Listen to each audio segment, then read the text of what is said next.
Right off the battlements of Castle Curmudgeon, where we have just received news that Rudolph the Red-Nosed Reindeer has been demoted from his lead position on Santa's sleigh pulling team this year, relegated to the bench in favor of an untested rookie named Hunter the Hopped-Up Whoremonger, in a shocking and unprecedented move, which Santa explained by saying, quote, "It's a safety issue, really. We can't play favorites around here. We have to go with the reddest nose we've got," end quote. Good evening, Mr. and Mrs. America, and all ships at sea. Welcome to the Blast Radius. I am your humble servant and rugged reporter, and here is your decline of Western civilization news roundup for the work week ending 15 December 2023. Dateline Lukeville, Arizona, Monday, 11 December. 8 rank-and-file U.S. Border Patrol agents appeared before the House Homeland Security Committee on Monday, detailing their frustration over the pro-illegal migration policies of President Joe Biden and Homeland Security Secretary and enemy saboteur Alejandro Mayorkas, which, the agents say, have made it well nigh impossible to perform the duties for which they originally signed up, namely preventing the unlawful ingress of unauthorized persons into the United States, and which have reduced their once proud agency to effectively little more than a concierge service for tens of millions of illegal aliens, foreign terrorists, human traffickers, and drug cartel operatives who, under the Biden administration's current guidelines, are simply ushered into the country and handed a notice to appear before an immigration judge in 7 or 8 or 10 years. Asked why people who enter the country in contravention of our laws should still be afforded the opportunity to claim refugee or asylum seeker status, the aforementioned Secretary Mayorkas stated, quote, "Well, because the Republicans in Congress are the most utterly useless group of feckless fools that ever existed, and even though they've had decades and decades in which to plug that legal loophole, which we are currently so gleefully exploiting, they have declined to take any action," end quote. Asked later why the so-called refugees and asylum seekers seem to be almost exclusively well-fed, well-dressed military-age males, Mayorkas replied, quote, "Shut up, racist," end quote. Dateline Los Angeles, Tuesday, 12 December. The Duke and Duchess of Sussex have been named by Hollywood Reporter as 2023's biggest losers of the year, in one of those exceedingly rare instances when a mainstream fake news media sludge factory actually just displays a bit of correct judgment. But then, I guess a broken clock is right twice a day, and even the proverbial blind squirrel occasionally finds himself an acorn. The year got off to a decidedly inauspicious start for Prince Harry and the erstwhile Meghan Markle when they were unceremoniously dropped from their $20 million deal with Spotify, under which they managed to produce nothing except a dozen cringe-inducing podcast episodes in which the Duchess and her wealthy, beautiful friends mostly took turns complaining to one another about how terribly difficult it is being wealthy and beautiful, and were then described by Bill Simmons, one of Spotify's top executives, as, quote, "fucking grifters who never had an original thought in their lives," end quote. Reach for comment. Prince Harry stated, quote, "Look, my mommy died and I was sad, and then I got frostbite on my penis. If that's not enough to be worth 20 million of your American dollars, then I fucking give up," end quote. Dateline Washington, Wednesday, 13 December. Ukrainian president, global panhandler, and darling of the uniparty establishment, Muscle Shirt Jesus, came to our nation's capital to beg for yet more of your tax dollars this week. Because of course he did.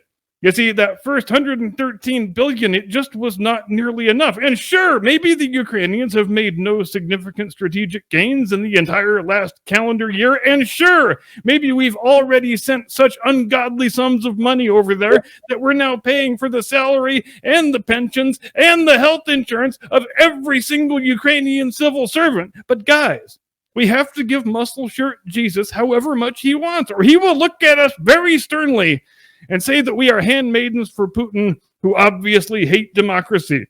But in a shockingly unprecedented development that nobody saw coming, MSJ had to leave town empty-handed after the Republicans and the Democrats both told him to fuck off. Commenting after MSJ's departure, House Speaker Mike Johnson reiterated his position that the White House and the Senate must get serious about securing this country's border before any additional aid to Ukraine can be considered. After which CNN promptly declared him a racist. Dateline Boston, Thursday, 14 December. The mayor of Boston, some Asian chick who looks like she's about 11 years old, caused a firestorm of controversy and a huge public backlash this week when her office sent out email invitations for this year's city council Christmas party.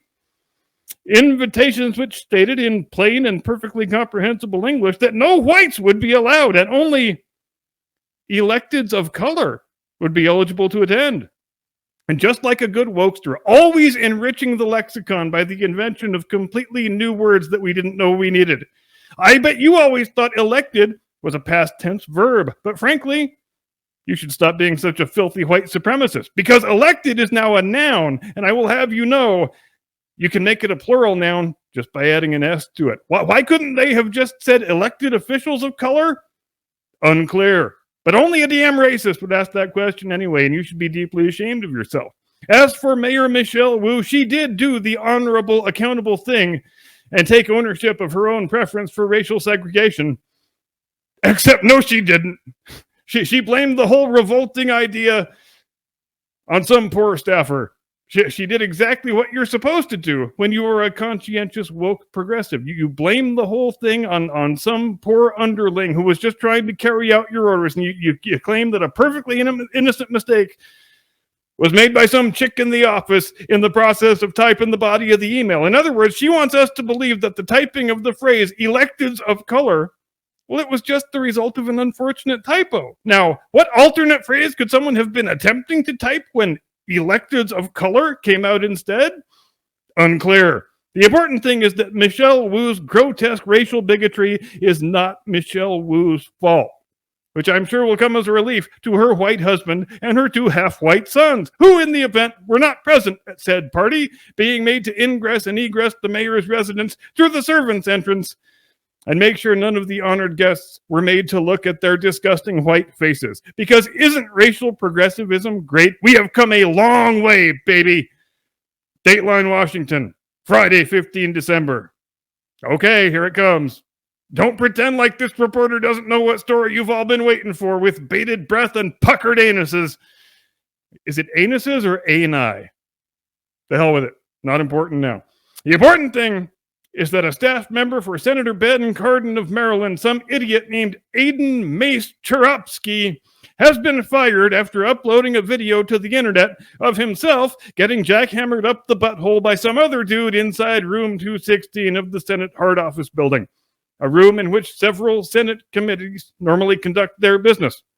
And speaking just for myself, if I'm a senator, I don't care how many times they sanitize and exercise that table. I am not ever going anywhere near that goddamn thing. Why did this young man think it was a good idea to film a hardcore gay porn video on government property after hours? Unclear. Why did he think it was a good idea to take the video and blast it out to the entire internet? Unclear. What is clear, however, is that young Mr. Mace Cherupsky is the real victim here. And this is all about homophobia. How so? Well, just ask him. Oh, were you thinking a guy in that position would do the prudent thing by just shutting the hell up and quietly going away? Wrong. Quote, "This has been a difficult time for me, as I have been attacked for who I love to pursue a political agenda. While some of my actions in the past have shown poor judgment, I love my job and would never disrespect my workplace. Any attempts to characterize my actions otherwise are fabricated, and I will be exploring what legal options are available to me in these matters." End quote. And in closing, just let me say two things. One, if that's love, I wouldn't want to see antipathy. And two, if that's respecting your workplace, may I ask what disrespecting your workplace would look like? And I think we can all take a valuable lesson away from this story insofar as just how completely broken these young people's brains are. This kid has spent his whole life with a worldview getting pumped into his head, no pun intended, that says if you are an officially registered occupant of the victim hierarchy pyramid, you are simply incapable of doing anything wrong. And if you do something wrong and you get caught doing something wrong, well, you never need to apologize for it or show any contrition. You just assert your victimhood and say anybody who's got a problem with the thing you did is a bigot and an istophobe. And yes, in perfect seriousness, I did write to Senator Cardin's office yesterday, and I demanded his immediate resignation. Because out here in the real world where most of us live, the buck stops with the employer. If a couple of employees of mine or of yours got caught doing that same thing on company property, on company time, you can bet your sweet ass we would get fired just like they would. And the standards for a senator, in the opinion of this reporter, shouldn't be any less stringent than they are for a private citizen. If anything, they should be more damn stringent. Call me a doe-eyed idealist. Maybe I am one, but that is where I stand. And hopefully not with this guy behind me. And that, ladies and gentlemen, is your Decline of Western Civilization News Roundup for this, the work week ending Friday, 15 December. And with that, we send it over to my illustrious colleague, the hammer and hominid, your friend and mine, the one and only, Mr. Caucasian Sasquatch.